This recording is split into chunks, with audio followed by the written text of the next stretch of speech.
Hello, everybody. Welcome back to the Bitter Rivals podcast. Boy, are we excited to be here. This is episode 50. Obviously, no, I'm Avery. This is Gaetano, and special guest this week, Trevor Edgar. Here he is. He's back for episode 50. Fellas? We had to bring him in. Oh, yeah. Thanks for having me.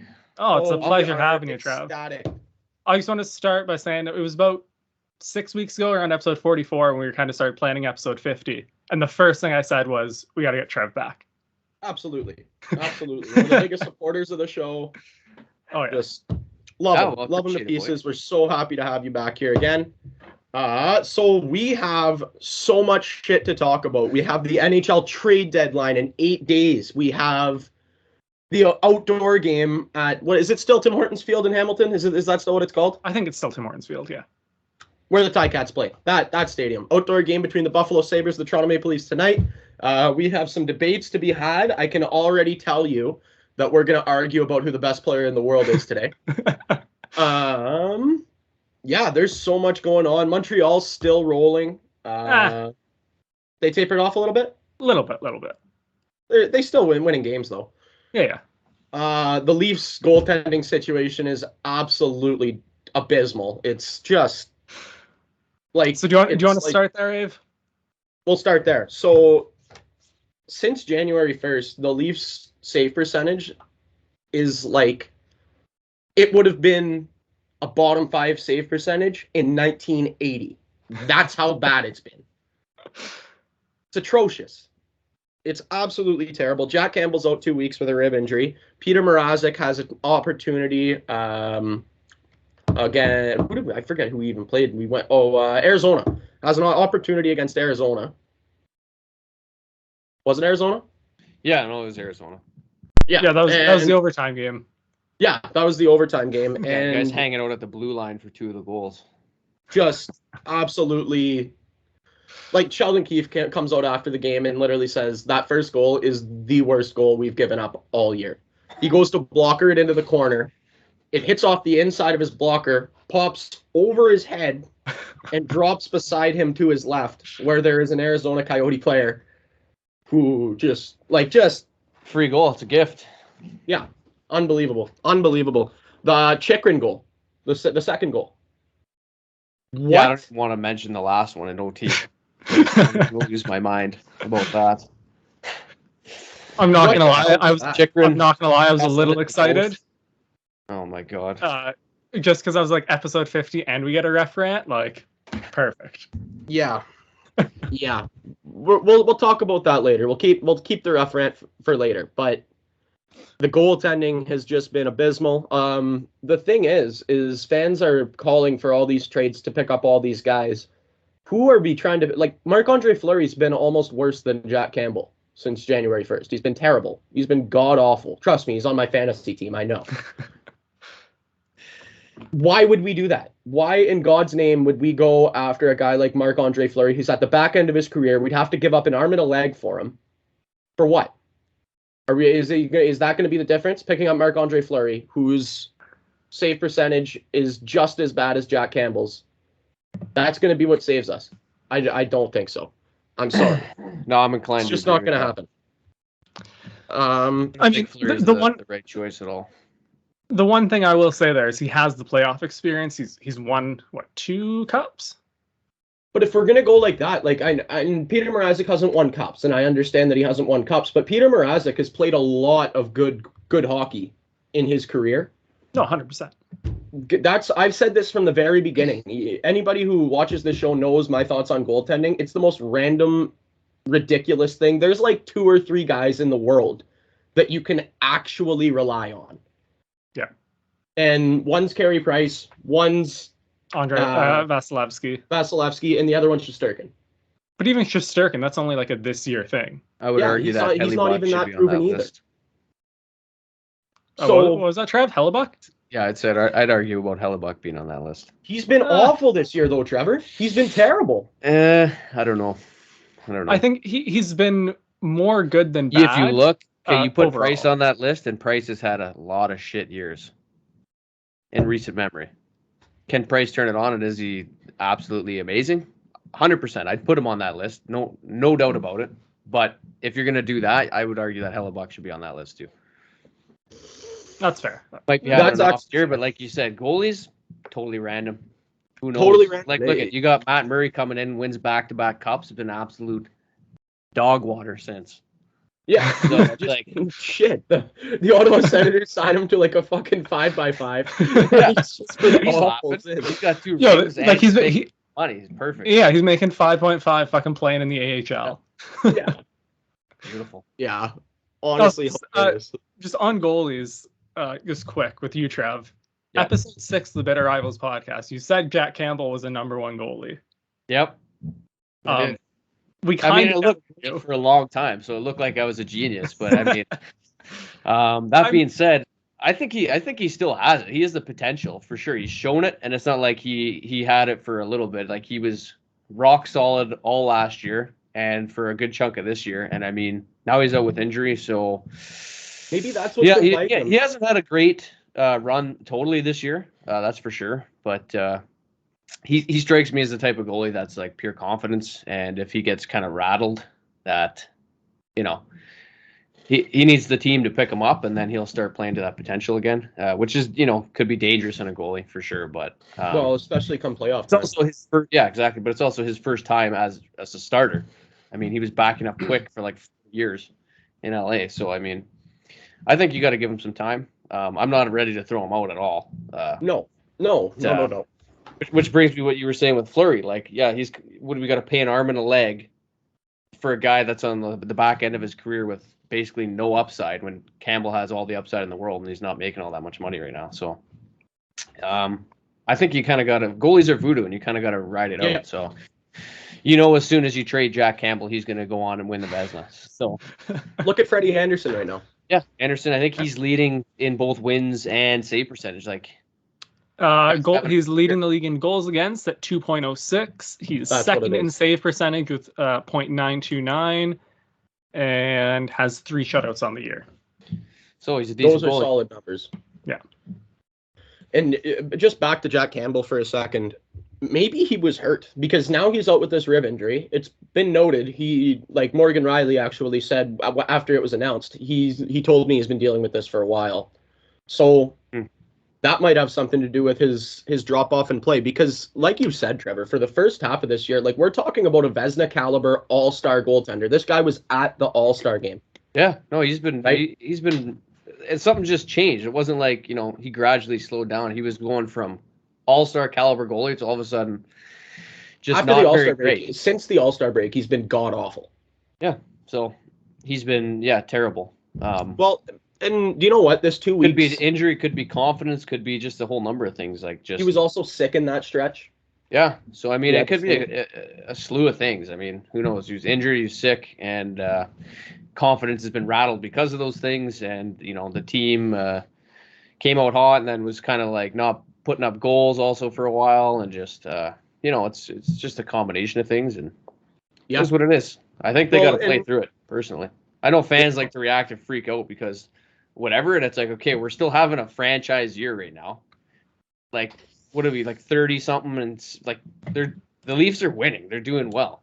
We're a top 5 team in the NHL. Yeah, it's not panic. 37, 16, and 5. Yeah, that's all right.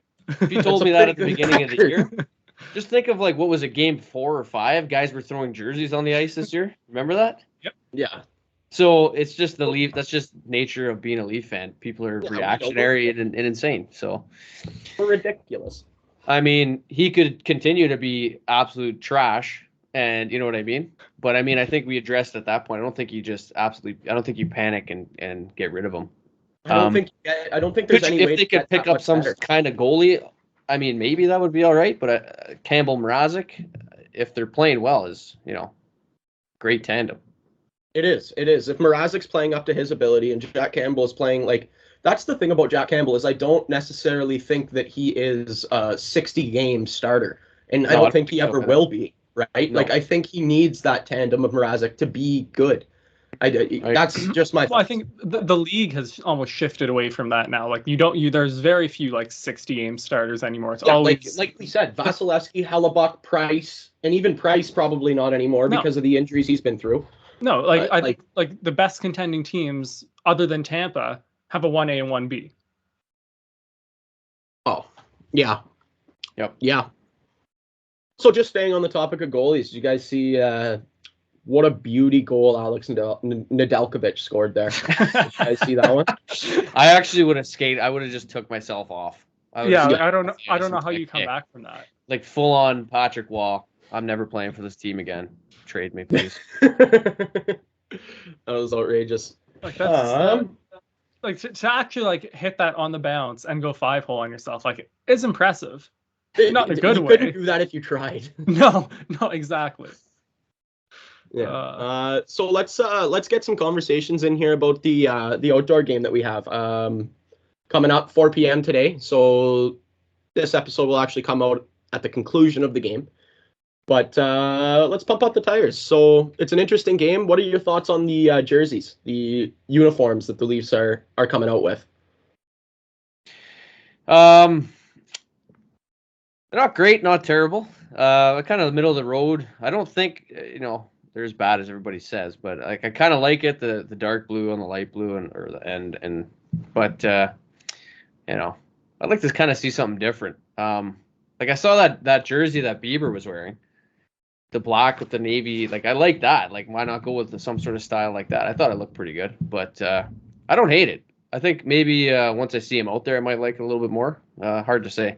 Sometimes I think a jersey looks like trash, and then I see them playing all on the ice, and then I completely think the opposite once I see that. Yeah. So. Also, like if they win, that also makes the jersey look a lot better. Yeah, 100%. Another thing, I think we really, really, really need to introduce a concept jersey for one of these outdoor games, like the next one the Leafs play in. The mid-2000s third jersey. You know what I'm talking about? I'd have to look that up. Mid-2000s. I have no idea what you're talking about. Is that with like the square-looking leaf? No, it's with the. It's similar to the leaf that's on the jersey now. Okay. But like, you really can't remember this one. When I picture Matt Sundin, that's what I picture him in. Okay, let me look her up here. Really don't know what ones you're talking about, Ave. Are you talking about the one with like the super detailed leaf? Yeah. Okay. Yeah. Yeah. Okay. Yeah, 100%. Exactly. Yeah, it's got like a white border around it. Yeah. Okay. Yeah. I know what you're talking and it's just got the blue shoulder patches and a couple stripes like this. Yeah. Yeah, they need to reintroduce like some sort of jersey around that concept. I really like that jersey. I love that jersey. It's like my favorite Leafs jersey ever, to be honest with you. I'm looking at the one with Sundin in it. Yeah, so yeah, that is a good jersey. I like that jersey. It has like the white border around the leaf. Yeah. The blue leaf with the detail, but the white border inside the leaf. Yeah, blue shoulder pads, stripes on the arms. It's a nice jersey. Super nice jersey. As long as they never go back to that square-looking leaf, I hated that thing. Looks awful, in my opinion. Yeah, it wasn't good. Not good. So let's talk about the actual game. It should be a good game. I would hope. I hope the Leafs really play hockey because sometimes they just choose not to, and hate to be that guy, but every time we play a bottom tier team, I'm more worried than if we were playing Tampa or Florida or Carolina, because they play up to their level. Chances against the better I feel teams. like they just when they play bottom barrel teams, they just play at the level of the team that they're playing against. If that makes sense. No, 100%. Go against Arizona. Have they even beat Arizona this year?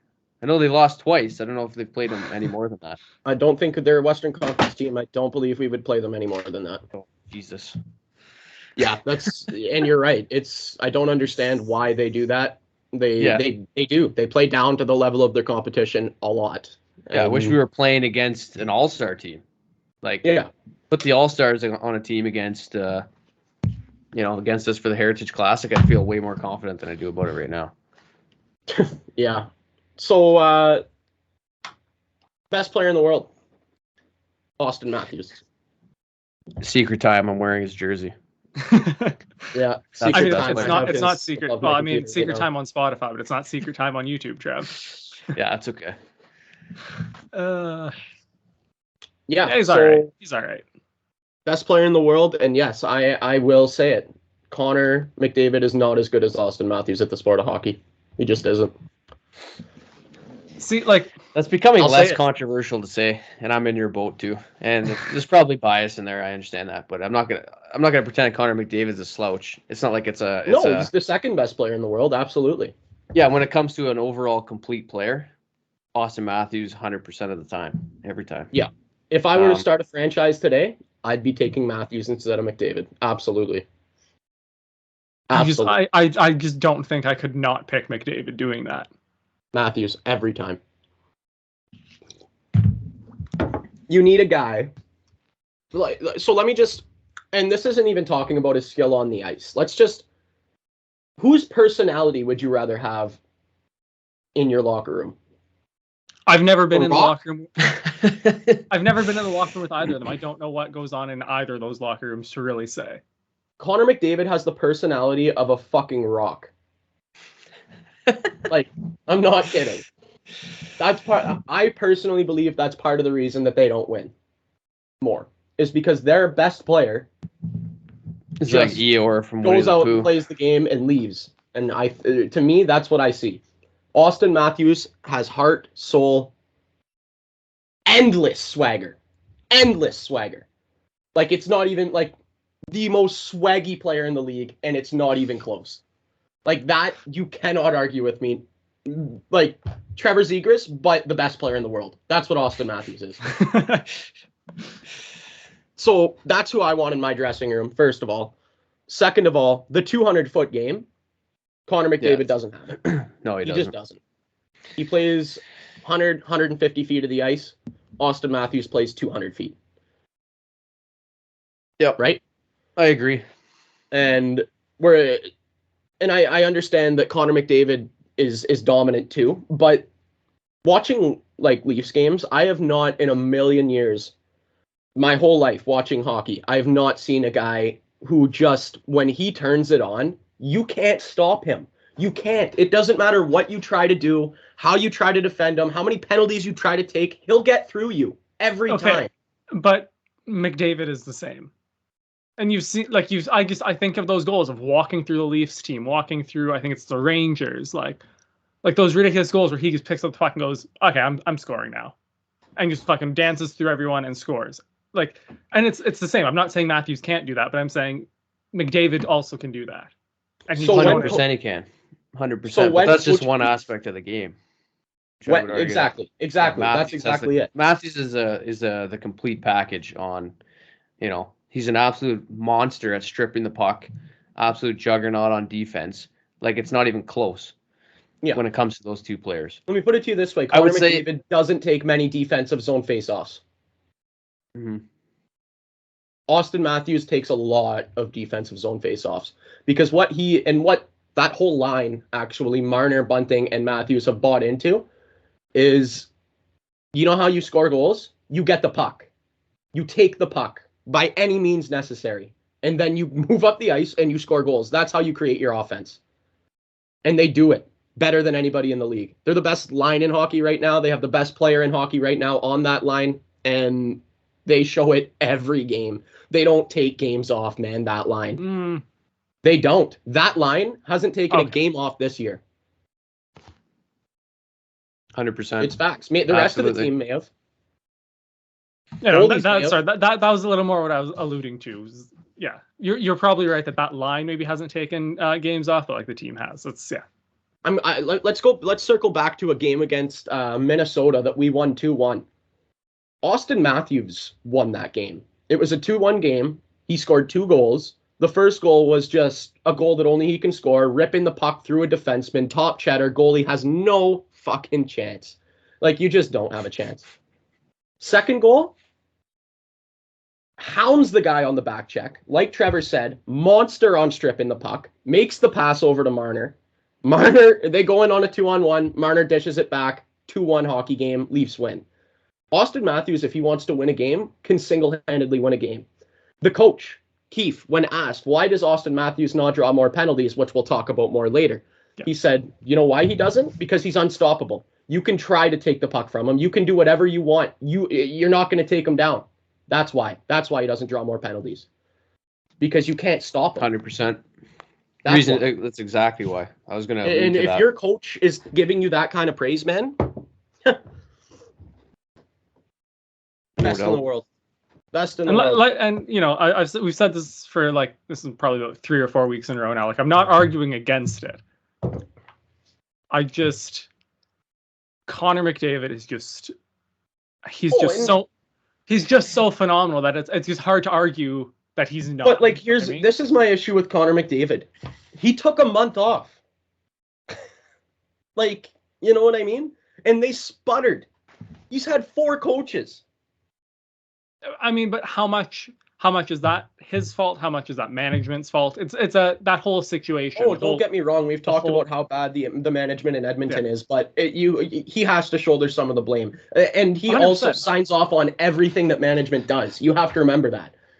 Right? I'm still convinced you can put the 3 of us managing the Oilers and we will get better results than what they've seen in the last 5 years. I'm Absolutely. Not kidding.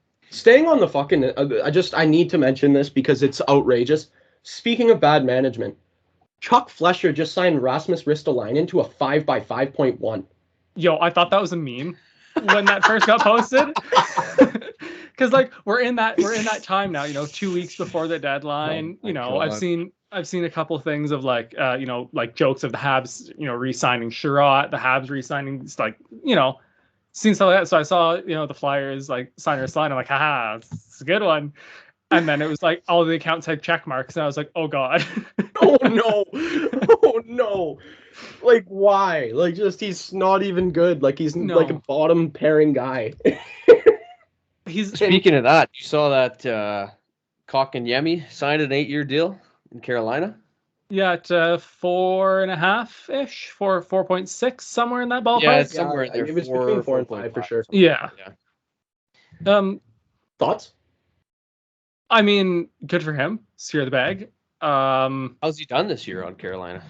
I think he's got 23. Yeah. He's got like 23 points in like 43 games or something like that, or 50 games. Has not been that good. Yeah, I'll pull it up in a sec. I know he's playing kind of like third line minutes. So he's got 11 goals, 12 23 assists. Points in 55 games, yeah. 55 games. I thought it was 43, but 55, that's not good. No, that's not good for a guy making that kind of cake.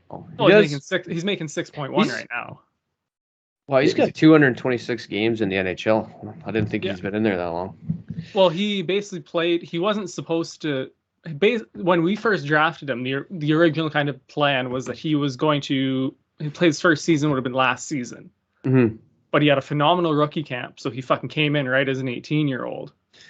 He's obviously having a better year this year than any years he's had prior, because he has 33 goals total in 226 games, and 11 of them have come this season. So so he had 11 in his rookie year as well. So he had good rookie year, good year, or better year this year, and then everywhere in between he's just been dog water. Yeah, so he put up 34 points in his rookie year, 8 points in 19-20, but only played 36 games. He's only got 1 point in his last 5 games. Yeah, 20 in 56 last year, including 8 and 14 and 8 and 19 in the playoffs, and then obviously the 23 this year. He's probably a 30-point player, roughly. Yeah, and I don't. Is a 30-point player worth that kind of cake in today's cap? I mean, I think it's a little more. I need to see some other examples, I guess, but. Well, my thing is that seems a little high to me. Yeah, especially for 8 years. But I guess he has a high upside. So if he can, they must see something in him, and if they can, secure the bag for the next 8 years. I mean, hey, good for him. Yeah, like what if he comes out? What if he starts coming out getting 60? Yeah, exactly, 60, 70 points a year. He's going to look like an absolute stud at that point. But Carolina must see something in him. Like the other half of his game too that we're not looking at is what he does defensively. I'm not going to fucking bother pulling up his defensive advanced stats. I just don't care that much. But if he's doing good work off the puck and putting up 30 points, maybe not worth 4.5, but like. Yeah. Yep. And you're right, Trev. They obviously see something in him. Going back to the offer sheet, right? Yeah. Like. Yep. They see something. They like that player, and they like Finnish guys. Oh yeah, they've got what, 4 or 5 of them now? Yeah, like they got Teravainen. Aho. Svechnikov is Russian. Aho's Finnish. Antti Kotkaniemi, Ranta. obviously. Who? Antti Ranta, the keeper. Antti Ranta. Yep. So, they must have good scouts in Finland. Yeah. Anyway. Yeah, I guess. Brent. I mean, let's do it. Let's do it. Can I set the scene? Absolutely. Overtime. The Air Canada Center. Or sorry, Scotiabank Center. Leafs, Arizona Coyotes. Austin Matthews is battling with Jacob Chikrin along the boards. The most blatant hold you will ever see. Yes. The referee is staring. The referee is staring directly. He literally slingshotted himself forward by grabbing Matthew's stick. Yeah, slingshots himself forward. 3 feet away. To score the winning goal. Yes. To make the play. Yeah. So, first of all, I've never seen Austin Matthews that hot in my life. I've watched almost every game he's played. I've never seen him like that. I honestly wouldn't have been surprised the way that he was going at the ref if he just took a Chris Simon fucking baseball swing right at his head. Like, honest to God. Like, yeah, I was like, oh my God. Didn't even look at him in the eyes after that. No. Called it and skated the other way. Could you? No. So here's the thing. And this is disgusting. This is what I read. I don't even remember who tweeted it, but somebody tweeted it that they one time interviewed a referee. So there were no penalties called in that game. The only power play was given to the Arizona Coyotes because Sheldon Keefe failed on a challenge. So that was the only power play in the game. The ref did not call a single penalty. But by the way, in the last 2 minutes of the game, there was at least 3 on Michael Bunting alone. Like, honest to God. And then they swallowed their whistles pretty well. Yeah, they swallow their whistles, and this is what I read on Twitter. They actually, when they go a game without calling a penalty, they refer to it as a perfect game. Like in their own little ref circle, they call it a perfect game. I get it. Like if nothing happens, like then and there's no penalties to call, then fine, whatever. But like, well, there's a lot of things that bother me about it, but one of the things that drive me up the wall about it is how they say they don't want to influence the game by doing that. But by okay, we didn't want to influence the game by calling a penalty like that in overtime. Okay, well, you directly influence the game by not calling it and giving them a free 2-on-1 in overtime. Like exactly, and it was Mike Johnson of TSN who said it best. To be honest with you, in an effort to not affect the game. Yeah, they affect the game. You are blatantly affecting the game. Like just terrible, because you don't want to be a factor, right? Like that's what it is. The refs don't want to be a factor. They don't want to be the reason a team wins or loses, right? They were the reason the Toronto Maple Leafs lost that game. Absolutely. 100%. Them and Peter Mrazek. Yeah, but at that point, like it's so frustrating that they don't want to call penalties. Because I know the Habs have had this problem too, or it's just, I think it's an every team problem. Oh no, I know 100%. Specifically the Leafs, though. I mean, sorry, it's an everyone problem except Colorado. Apparently. Here's the thing. The Leafs, I think we can agree here. The three of us, we can agree. The Leafs, even if you don't want to pump their tires, Gaetano. I know they're one of the fastest teams in hockey, right? Oh yeah, no, I'm not. One of the most skilled teams in the sport. That. Also one of the most highest possession teams. How in God's name, over the past 5 seasons, have they been bottom 5 in penalties drawn every year? That makes no fucking sense. Because they don't want to call penalties against the biggest market in hockey. That makes no sense, dude. Well, by trying to show not Leafs bias, they do the opposite. Well, I think the issue, because I mean, like guys like Matthews, McDavid are like near the bottom of the league in terms of like penalties drawn per 60, right? Matthews currently has Matthews has 7 penalties drawn this year, and McDavid has over 40. Yeah, wow. I'm pretty sure McDavid. Ever since McDavid, unless he drew one last night, he's got 41 because he's 34 more than Matthews for sure. I know that. Yep. Yeah, he had. He was low on the league, and understandably so. Okay, but he he should be drawing more penalties, McDavid. Yeah. If you have the puck more than everybody else, exactly going through people, You should be drawing more penalties. It's just statistically that's how it's going to work. Like you don't have the puck a lot, you're not going to draw penalties. If you have the puck all the time, okay, you're going to draw penalties. Especially McDavid getting hooked and slashed when he's skating through an entire team. Okay? Exactly. Like the guys who McDavid complained about it, and all of a sudden his penalties per 60 went like this. So yeah, after he complained about it. Yeah. So now he's the most. Like the guy he's going to draw 3 penalties today. Which he should be one of the most. Exactly. And so should Austin Matthews. So how is Austin Matthews drawn 6 or 7 on the entire year? Yeah, and that's the thing that throws me off. But like Avery said and what Keefe said, it's because Matthews is so strong on the puck, he doesn't lose it very often. Like when someone guy's 6', 225 pounds, and like, you know what I mean? He's the king of protecting the puck when he has it. I'm not arguing with you on that, but just because he keeps the puck doesn't mean the hooking and slashing and all that shouldn't be penalties. That's exactly That's exactly what we're saying. Exactly. I know. 100%. And it's and that's the thing. I'm not a neutral. I'm definitely biased against the Leafs, but I watch that and it's that should have been a penalty. There's 100%. There's no universe where that's not a penalty. Especially in 3-on-3 overtime when it creates a 2-on-1. Are you fucking high? And I don't get it. I know. I don't get it. There's one of the camera angles they showed where the ref is skating backwards, looking directly at it. At the play. Yes, the camera angle that we see of the penalty was the ref's view. Yeah, we were looking over the ref's shoulder. GoPro on him. Anyway. And that's the frustrating thing is okay, if you're not seeing that, because that's probably the excuse I didn't see it. Then what the fuck were you looking at? Honest to God. And it's okay, I get the refs aren't going to see everything, okay? That happens, whatever.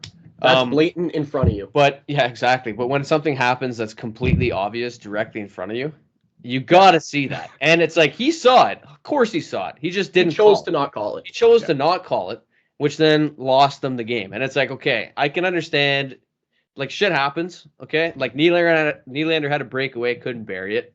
And it's if they turned around and scored, okay, then it's okay, Arizona won, whatever. But it's when they have a thing that's a blatant penalty, that influences the game. And that's what you lose by. That's you got to be kidding me. Well, let's just talk about what happened to Hyman the night before. Lost, it's okay, well, the Leafs lost, fair and square, on to the next one. But when it's basically giving them an unfair advantage because they're bad. You know what I mean? Yeah, he can't take the puck from Matthews. He can't catch up. So what does he do? He has to, you know what I mean? Yeah. Yeah. Because he's a worse player, he has to do something to gain an advantage. And let's talk about what happened to Hyman. Yeah, Ovechkin basically slingshotted him forward with a 1980. That would have been called in the 80s. That was the most crazy hook, and Ovechkin knew it too. He's I'm just gonna 100%. And it was on an empty net, so it actually should have just been called a goal, to be honest with you, because he was on a breakaway on an empty net, or almost a breakaway. It should have just been a goal. 100%. And Washington ties the game with 1.8 seconds left. Fortunately, I think Edmonton won that game in OT, but it should never have gone. Can you imagine if they didn't? Yeah, that should never have gone there. Edmonton should have had the easier 2 points. So it shouldn't have had to fight for an OT, and Washington shouldn't have got a point. And I care about that because Washington is in our conference. Absolutely. Absolutely. Yeah, that point that Washington got could make a difference later in the season. Yeah, and you're telling me these refs are trying, this is an effort to not affect the fucking game? Are you kidding? Effectively, that could be 2 points because Washington gets the free point that they shouldn't have got, and the Leafs lost a point that they could have got. I'm not saying they would have won. They still might have lost the OT, but they wouldn't have got, you know what I mean? At least they would have lost it on their own merit. Yeah, exactly. Exactly. It's just, but it's that's outrageous. A 2-point and swing right there, just because of that. How do you fix it, though, boys? How do you fix it? Well, here's the thing.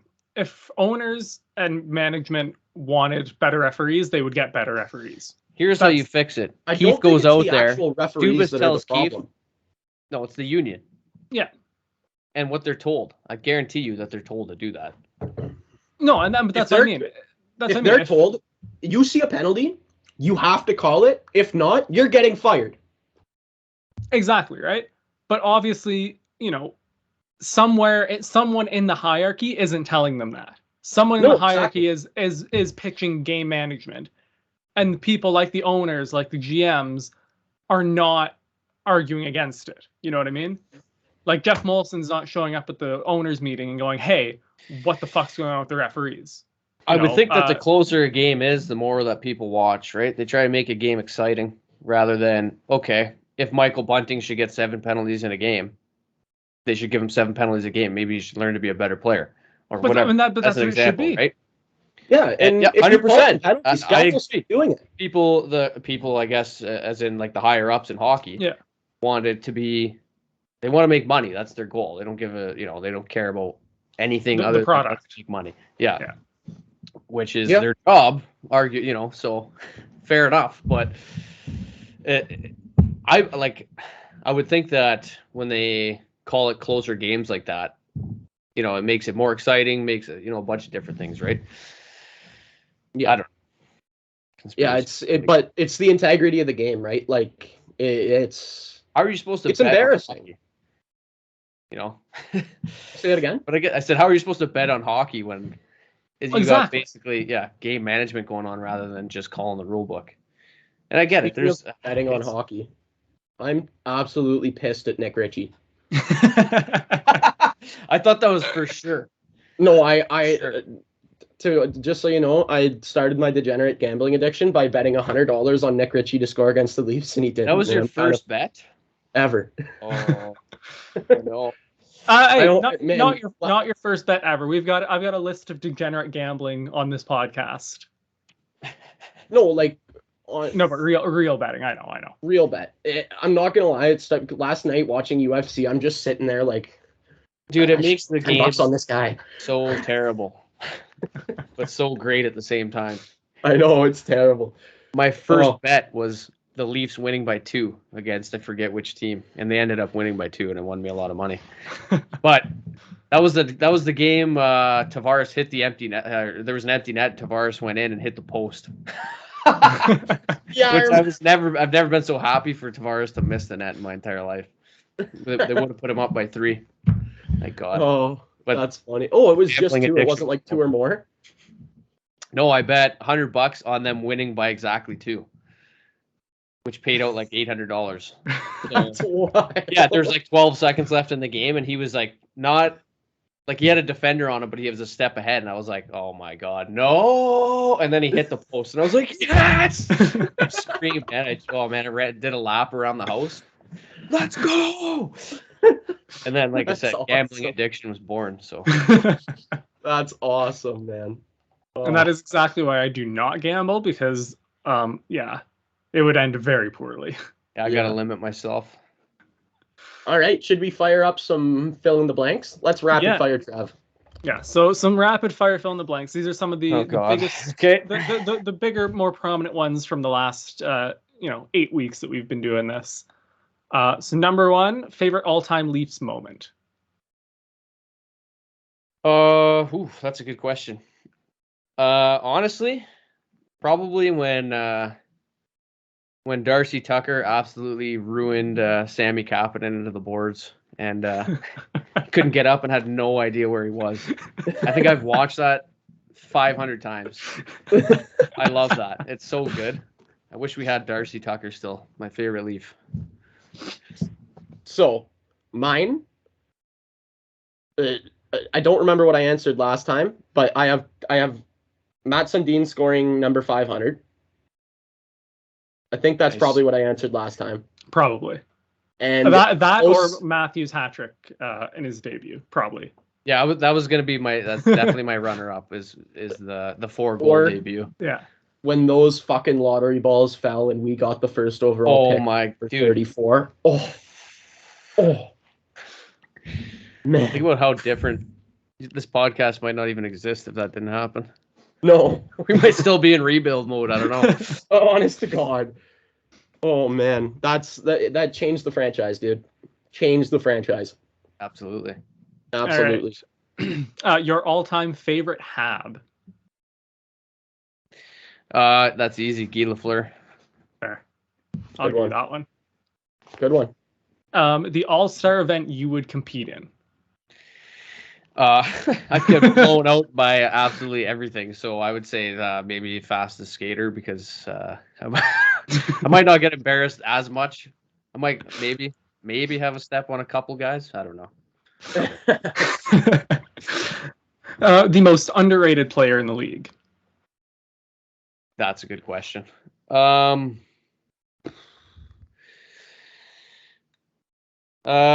come to mind, I think. I would say probably number one might be Gensel, in my Great opinion. That's a good show. And if I had to pick another one, it would be Barzal. Or yeah. That's two great shouts, actually. Those would be my two picks, I think. But shout out to Gensel because I got him super late in my other league, and he's been a star. So another one, just have to show Jason Robertson. Been unbelievable this year. Yo, you called him out for being underrated. I think it was last week, and then he put up back-to-back hat tricks. Some might say that's good. That's a little all right, you know. Yeah, like quietly a point a game guy. Yeah, and like I don't know how you do that quietly. Yeah. Then last one for quickfire, most overrated player in the league. Oh Jesus. Most overrated? I don't know. Honestly, I'm not sure. It's hard to say. There's some good Connor McDavid. Just kidding. Whoa. A big one that comes to mind for me is Seth Jones. Yep. Oh yeah. Is he still though? I mean, I feel like. When he signed that contract, I don't think there was anybody that was like, "That's a good signing." Every single person was like, "What an absolute joke of a franchise." He's had a better year than we thought he would, but I still don't think he's worth the 9 point something he's making. Any of those defensemen? Okay. Seth Jones, Werenski. Who was the other guy? McAvoy. McAvoy's been really good though. Yeah, I can't put McAvoy in that group. But I don't know. Would you sign him for that? I would. I probably not. McAvoy, yeah. If I had to pick, don't get me wrong. I think he's a great player. Between those contracts, I would take McAvoy for sure. Yeah, out of all of those ones that we just mentioned, out of all of them, absolutely. I think that's the best looking one out of all of them. Well, let me put it to you this way: I'd take McAvoy at 9 rather than Risto at 5.1 for 5. Yeah, like, or over Jones at 9 for sure. Yeah, like that's outrageous. Yeah. Okay, you got some new fill in the blanks too, right? Yeah. So some hashtag BRP50 fill in the blanks. Your favorite moment from the first 49 episodes, and this is for all three of us. Can I start? Because I've been thinking about this for a while now. Yeah. It's got to be the Game 7 episode. Just the whole build to it. So, because typically we record on Sundays, but Game 6 was Saturday night. So Sunday morning, neither of us wanted to record. So we're like, we'll do it Monday, after work before the game. And so for our listeners and viewers, and Trev got to experience this a couple times now, like we come on and we shoot the shit for like 10, 15 minutes, joke about, the weekend, what's going on, what happened last night. Then usually when Abe goes to get his fucking water and brush his teeth, then it's like, that's the switch into like serious mode and we start to like plan out the episode. And then we start recording and it's good, right? So this Monday episode, Game 7, the Skype call starts and just immediately we're just like, okay, we just need to get this done. Like, let's talk about it. It was just so tense. And it was that moment that we realized like, oh, like one of us is fucked and we have to like talk about it. Yeah, you guys couldn't have picked a better year to start this podcast. I know, it was perfect. I remember like we started that episode and it was just unfortunately super tense. I honestly think it was our shortest one. I think it was like 20 minutes of us. Yeah, because I didn't know, neither of us knew what to say. Exactly.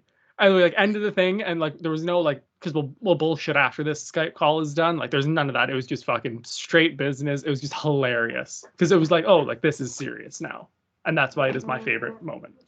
Honest to God, I didn't even think of that, but yeah, that's probably mine too. Close second is the first episode that Trevor was on, because that was a lot of fun. Aww. That was a great way to spend Valentine's Day that year. Yeah. Was it Valentine's Day? It was, yeah. Yeah. Because I remember Tay coming down and giving you shit for being on for too long. Yeah, that's true. Yep. She's not home today, so we're good. Good to go.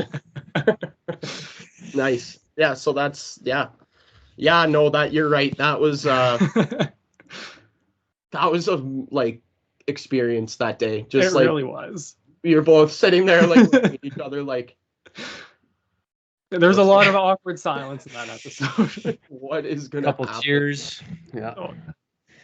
Oh. All right. And then something you're looking forward to in the next 50. Hopefully the Leafs winning the Stanley Cup. Yeah, the Leafs Stanley Cup episode. 60 years in the making. Yeah, he's not going to happen. Stanley Cup episode. Yeah. So I got two things. So one is not waiting fucking 46 episodes or 44 episodes to get Trev back on. We're not doing that again. And it's not going to be episode 94 that you're back. We're going to get you in before then. Beautiful. Let me know. And then just getting a couple more guests in, expanding our circle, and hopefully the Habs beating the Leafs a couple more times. Yeah. It's like the worst part about that is I wouldn't be surprised. No, we will. I can't play even down chirp. to I just like level. yeah. It's like okay. Yeah, exactly. We'll play down to the worst team in the NHL. But are they still bottom? I think we still are. It's great. Even after that. Oh, even after those wins, eh? Oh, it's beautiful as a Habs fan. Actually, you and Arizona, like the Habs and Arizona both. So it's like the team you're competing with the most. They've both been winning. We've won 7 of our last 10, and we're still bottom of the league, which is just perfect. Like that's what I want. That's perfect. Well, yeah, because you're increasing the trade value of all of the pieces that you might end up trading. Yep. You're instilling some confidence in the team. Yep. You're still probably going to get a really good pick. Yeah, it's everything. Best It's perfect. case scenario for where you are. Yeah, really, it really is. I just we haven't really talked Habs quick, and we've been shooting the shit for about 45 minutes here, so I'm just gonna go quick. Lost a great game to Vancouver on Thursday night. Really good game, 5-3. They might push for a playoff spot. They look really, really decent. Since Bruce came in there. Yeah, honestly. It's been a new team. Miller's been unbelievable. Last night, lost in a shootout to the Kraken. So, I mean, can't argue with that. Oh, I just want to touch. What the fuck was Lehkonen doing? That was outrageous. Oh, with the goalie? He was stopping because it was 3-on-3 overtime, right? And so Grubauer caught the puck and he went to go throw it immediately to catch because we had a 2-on-1. And he wanted to get the 2-on-1 going the other way. So Lehkonen got his stick in his glove so he couldn't throw the puck, and the ref blew the whistle because he froze it. That was like that's straight up goalie interference. Yeah, it was good. If they. But he's out of the crease. Like I don't know. Is that? Well, that's the thing. Like he's out of the crease and he's got the puck. So I don't think it's really. If he's like intending to play it, is it really interference? I don't know. I don't really know. To be like, I feel honest. like I think it could be called, but it might just be a discretionary thing. Yeah, as a Habs fan, like if they had called it, I would have been like, yeah, fair enough. Yeah, 100%. I don't think anybody would have argued if it was called. Yeah, but like I There's also an argument to be made that it wasn't called, but I mean. Yeah, I look at it if that was Montembeault trying to play that and like a Kraken guy did it, I don't think I would have thrown a shit fit. At the end of the day, it worked out, so 200 Yeah. IQ play, good for him. Yeah. Yeah. That's why you got the jersey. Oh yeah. Look at you. Best fucking lot of money I spent on that. Speaking about jerseys, why are the Vancouver I get it, it's a great they're beautiful jerseys. $650. $650 for those Vancouver Pride jerseys. That's crazy. Those aren't even game worn or like No. So those aren't keep your money. So, I mean, I look at it, the Lehkonen on my wall, that was $475 plus shipping and all that plus framing. But the jersey alone was $475 for warm up worn and signed. And it was bid on, right? Yeah, it was an auction that I won. And they're selling those Pride jerseys retail $650. Like that's but why? But I just don't get why. Yeah, I don't know. Like unless, how much is an NHL jersey? Like $300, right? Roughly. Yeah, depending if you get name and number on the back and stuff. Yeah. So what Depends makes where you it get worth it. $650? I understand like there's probably collectors who are looking for these jerseys, but like that's the thing, and the money is probably going to great causes, right? That support absolutely like Pride and all of those things. But I would guess the money is just limited, the supply and demand, like limited amount, like you said, collectors, if they only made 1,000, Yeah, but there's a standard price for NHL jerseys retail. Like, I don't. Yeah, and if you're charging, if you charge $650 and everybody and it sells out, then well. But like, I don't think there's demand for that jersey at $650. I don't know. No, like the only people who can afford it are collectors. Yeah, exactly. Like people who might want to buy it and wear it for the actual sentiment, like actual Vancouver Canucks fans cannot afford that. No. Like, I don't know. It just blows my mind. Crazy. Anyway, I had to mention that. Yeah. So, we're getting to the end here, eh? We're pushing our limits. Yeah, we're around 50 right now. So we got another 5-10. Let's get some scheduling in. Obviously, we have the outdoor game today, starting in about 2.5 hours. Right now, it's 1:22 as we're recording this. I'm excited. I'm excited. Like you said, Trev, I'm excited to see the jerseys on the ice. Yeah. It's actually a Buffalo home game, but I think we can agree it's going to be more of a Toronto home game. There's no such thing as a Buffalo home game when they play Toronto. No. There's no such thing as a Buffalo home game when they play like half the league. Yeah. So anyway, we have a game on Tuesday versus the Dallas Stars. Stars are in town at the Scotiabank. 7 p.m. start. Thursday, March 17th. Carolina Hurricanes come to town, and I will be at that game. Nice. Yeah. So I'm really excited for that. It's actually my first Leafs game ever, which is kind of crazy. Ever? No. I've never been to a Leafs game before. And you're going to the bank? Yeah. Nice. Yeah. So I'm really excited for that.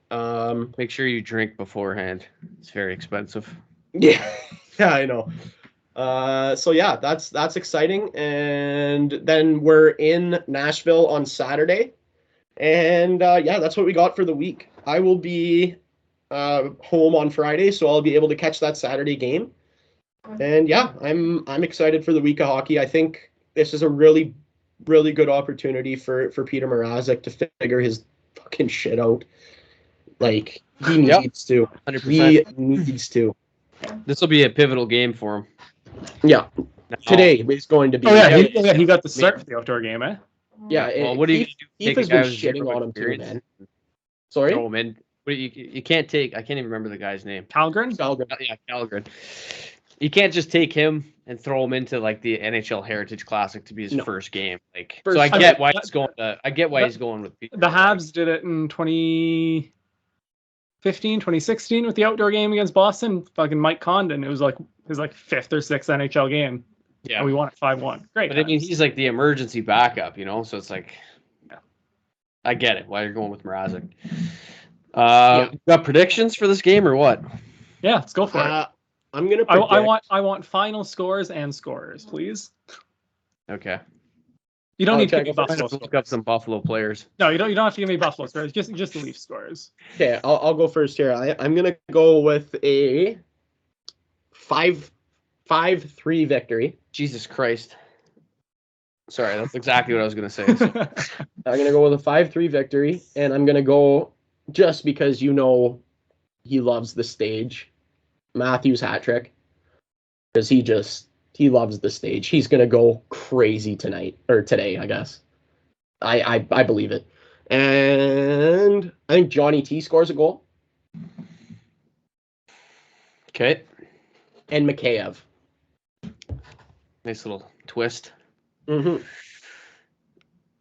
Okay, well I'm gonna say 5-3. That's what I had in my head. Let's go 5-3 Leafs.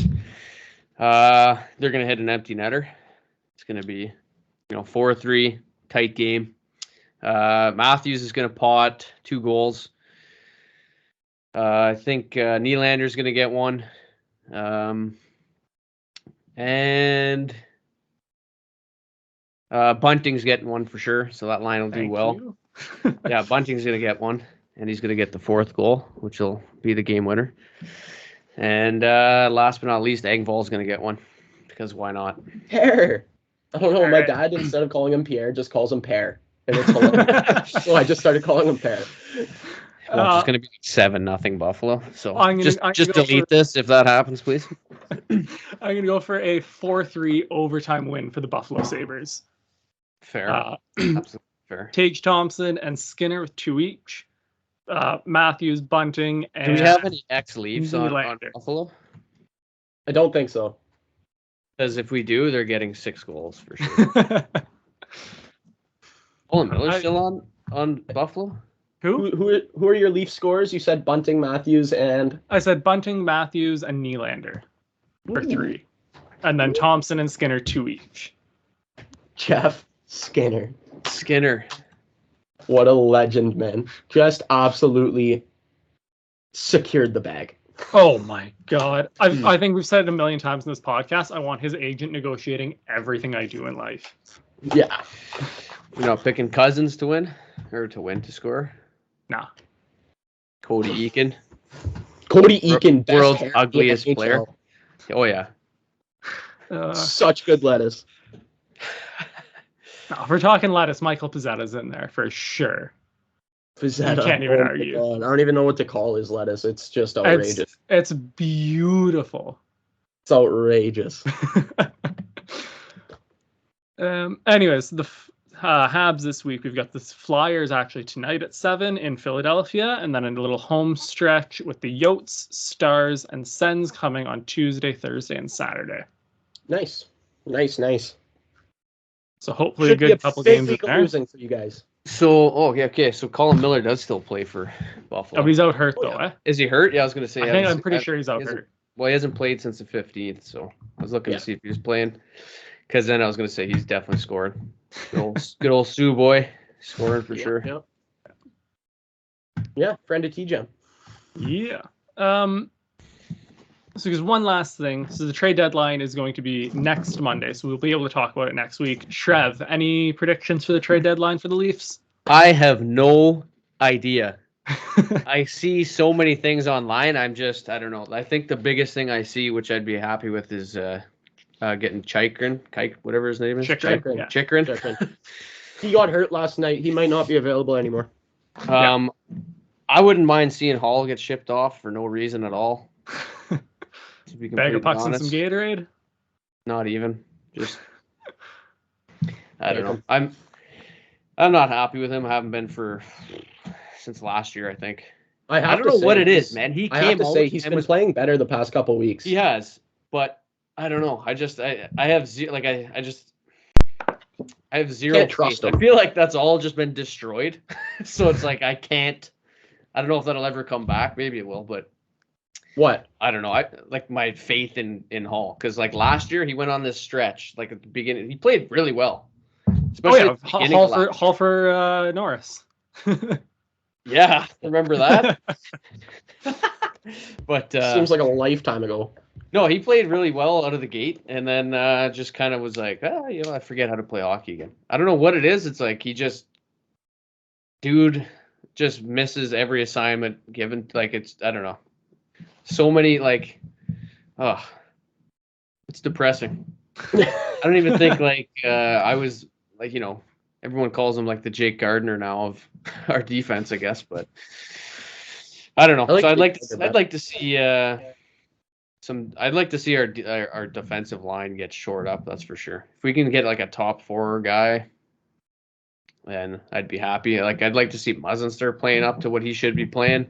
Yeah, when he comes back. I don't know. He comes back healthy. Yeah. So I think our D went from being pretty good and reliable to all of a sudden not that great, and our goaltending struggling at the same time. So I don't know if there's much. I don't think there's much you can do with the goaltending except play through it. Because I'm afraid to see what we'd have to pay to get somebody. Yeah. So if possible, I'd like to build up the back end, get shore up the defense for sure, and please bring Phil Kessel home. We're already paying half a salary, so why not?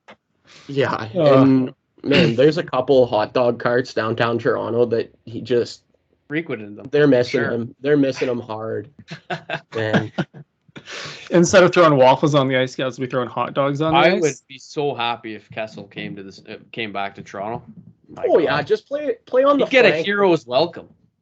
Play on the flank with Nylander and Tavares. I don't even care where he plays. Just get him in there. He could put him on defense. I'd be happy. No. Oh, that made me cackle. Anyway. So it's time we gotta wrap that up. Trev, if you would like to take a minute here to mainstay pitch it, Oh. Okay, fair enough. If you want. Okay, I run a bathroom remodeling company. If anybody's interested, I specialize in doing accessible washrooms and just custom washrooms. If you want a change, then give us a call. Yeah, Mainstay Designs. Let me just say some of the best work I've seen. Yeah, honest to God. Not trying to pump your tires or anything here, but you do some fantastic work. Pump away. I still do not believe Jules' bathroom. I don't believe that's the same bathroom. You redid that whole basement. I don't believe that's the same room that I have seen before. It's amazing what a bathroom could do. Yep. Yep. And it's amazing what you can do to a bathroom.